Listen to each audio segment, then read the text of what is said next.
The other crisis only added a layer to this, that the Philistines were right on the border. They're coming. Right? They've amassed for battle. This whole thing's about to come. And how would Saul respond to this one? We saw how he responded to Samuel's death. How would Saul respond to this? Verse 5. When Saul saw the army of the Philistines, he was afraid and his heart trembled greatly. Zero trust in the Lord.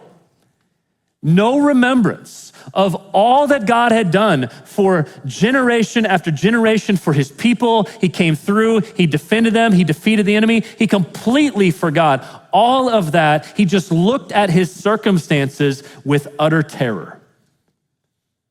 The army was hopeless. He was afraid. You add to that, verse 15, what Saul said there. He's like, I'm in great distress. The Philistines are warring against me. God has turned away from me and answers me no more. Right? He understands. He's this desperate man, right?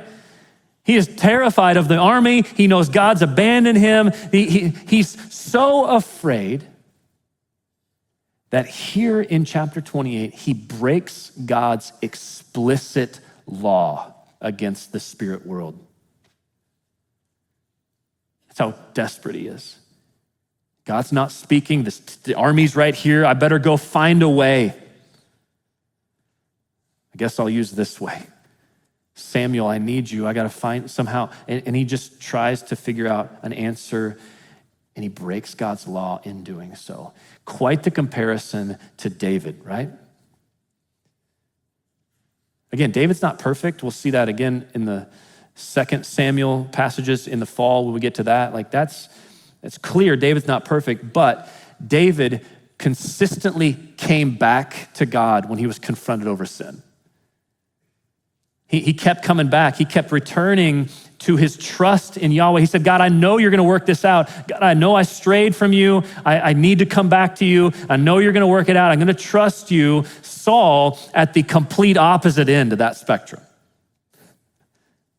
I don't trust you. I'm gonna do everything against you. That's what Saul gets to at this point.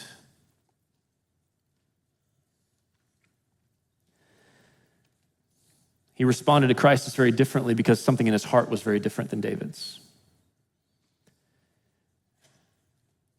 Second principle is very similar to that, actually. It's that Saul loved himself and this world more than he loved God. Seen it here, right? Chapter 28, but it's also throughout the whole book. Saul loved himself and this world more than God. I mean, Saul was trying to kill David because he felt threatened. He thought, David's gonna steal my throne. In fact, God had already said David was gonna be the king, but Saul was like, no, I gotta cling to this. I gotta hold on to everything like it's mine. I cherish this so much. Because Saul thought he had a better plan for his life than what God had. He thought, I have a better plan for Israel. I have a better plan for the world than what God has in store. So I'm gonna take it into my hands instead of trusting God. See, Saul had forgotten God's promise all the way back in Deuteronomy 6. When God delivered his people out of slavery in Egypt, he brought them through the wilderness. He showed them miracle after miracle, all of these things. He says then at the end, he says, I'm gonna bless you if you obey me.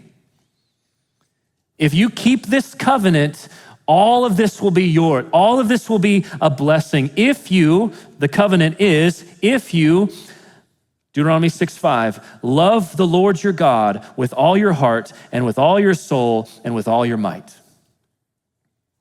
That was it.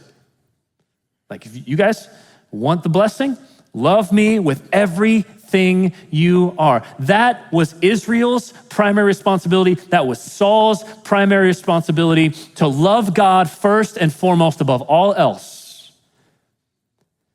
But instead, Saul put God to the test by chasing after all these other gods, including himself as his God.